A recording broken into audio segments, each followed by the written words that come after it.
So I am Max Lemayan. I'm from Sweden, but also active in Kenya. And you're so much welcome to my farm here in Kenya. This is my farm in Samburu. So it's a savanna kind of landscape where part of the farm we are restoring the savanna that in the other areas in our neighbors have been overgrazed. It's hard to find this kind of grass. And in our areas where we have grazing, like this place, we do manage grazing. And we have some interesting plants that is useful for us. And one of them is this tree. That is an indigenous tree. And very much available in this area of Maralal. And it is a Croton tree, Croton dichogamus, and Samburu they call it larkirding'ai. This is a very useful tree for us.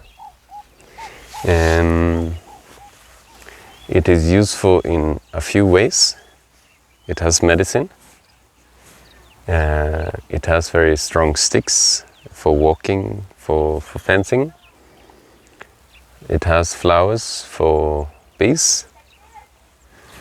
And it's not eaten too much by the goats. So it can survive in this grazing field, although it has a lot of leaves. So, and then it has the mswaki. So for the first thing, when it comes to medicine, it's actually a medicine I'm personally using. And when you're using medicine from this tree, you remove the roots. And from the roots, you remove the bark from the roots. And it's very bitter, so it is not for those who cannot handle that bitterness. You need to handle that bitterness. But that is the same with many of the medicines. So on my side, I normally use this when I have malaria. Even there's a time now when I came to Kenya. I'd stayed in Kenya maybe 1 week only, and I did get that feeling like I had malaria. So we were boiling this, and then I was drinking quite strongly and vomiting. And after doing that, after some 2 hours, I was okay. Which is, I prefer that than going to the hospital. The hospital, I pay money, and then it will take a long time before I'm healed. And this is very available. It's just to go here and dig. And they're growing here, they're growing in our neighbors' chambers. They're actually overtaking where it's overgrazing. Because the grass can be overgrazed, but this one cannot be overgrazed. Because the goats will eat, but I guess they will only like pick one leaf for a day, and that's it. I've not even seen my goats eating this one. But from outside I've seen they're eating a little bit. So it's a very nice one. And then it creates this small microclimate. And it gives a chance now for other trees to grow. So if I want to grow other trees, I would put the seeds inside here. Like now.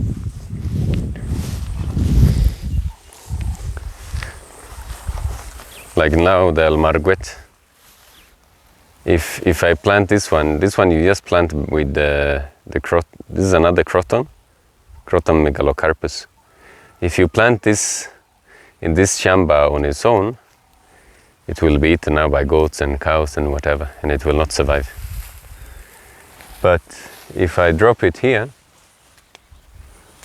maybe a few seeds, then it has a chance, if it rains a lot, they can germinate here. And then because of this bush, it has a chance to grow up. Here we have a few trees actually supporting, even this acacia. So it has a chance to come up, and when it is bigger, a bigger tree, funny enough, these animals, they don't eat it so much. So it is good for that use. I normally, even if I have seed balls for other acacia, I normally drop them in these bushes.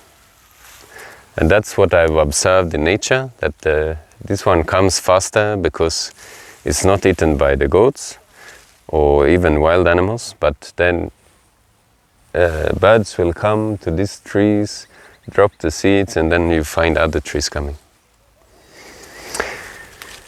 Yes, I was talking about also toothbrush,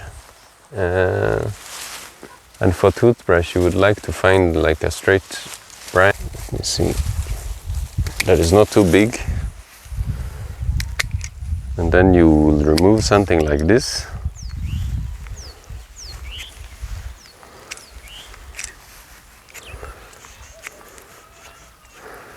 And this one is a strong tree, so it doesn't have to be very thick. If you would remove a very thick branch, it would not work. But this size works. And then you chew one side.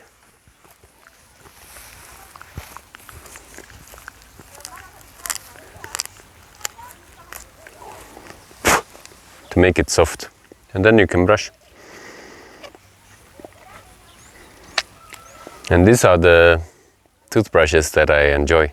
When I'm here in Kenya, every day I have to remove from my shamba. And these are one of them that I use. And this was good because it feels like it has some medicine. So like this time now, we have had a lot of rain.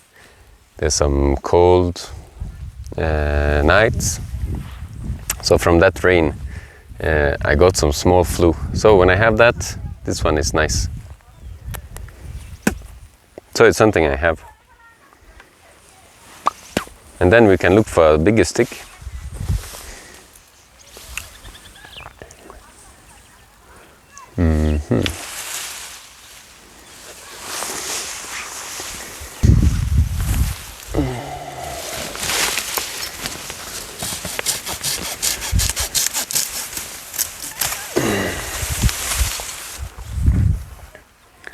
So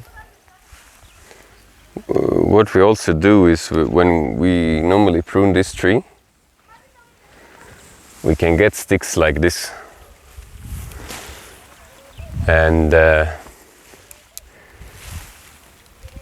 now it has a lot of seeds. I don't know if they are ready, but that's very interesting.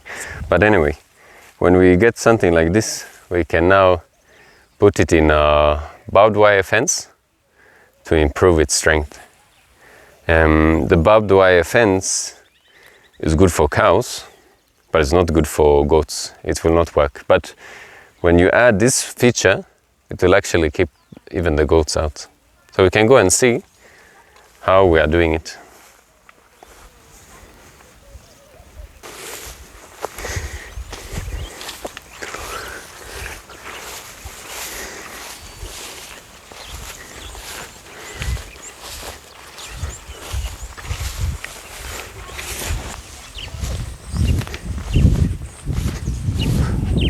So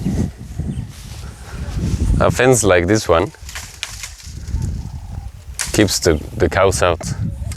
This barbed wire, but not cows. But when we interlink with sticks, it actually works for goats. And here we've been using all kind of sticks, from the Croton to even sespan, all kind of trees. The benefit of this one compared to this is that this will last probably 10 years, while the sespan, it will only last 1 year. The Croton maybe it will last for 3-4 years. So this one is very nice, and they normally produce many branches tall like this. So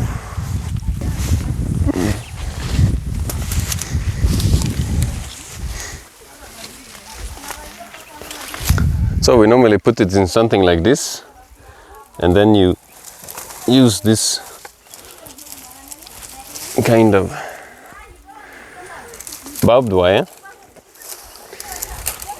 to get it to fit well.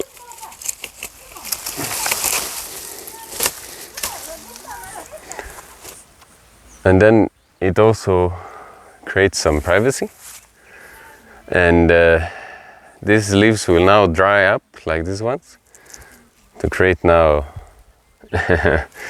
some new soil. And hopefully, if the time for seeding is like now, these seeds will drop and have a chance actually to germinate in this fence. And I would like actually this one in the fence. I think it's a good live fence. So those are the uses we have.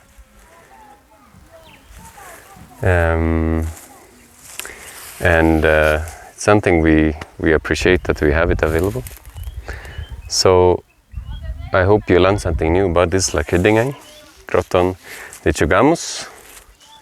And if you want to learn more about other indigenous trees or other trees we use in our farming here, make sure to check out my YouTube channel and subscribe to be updated when I put new content. So, hope you learned something new. Talk to you next time.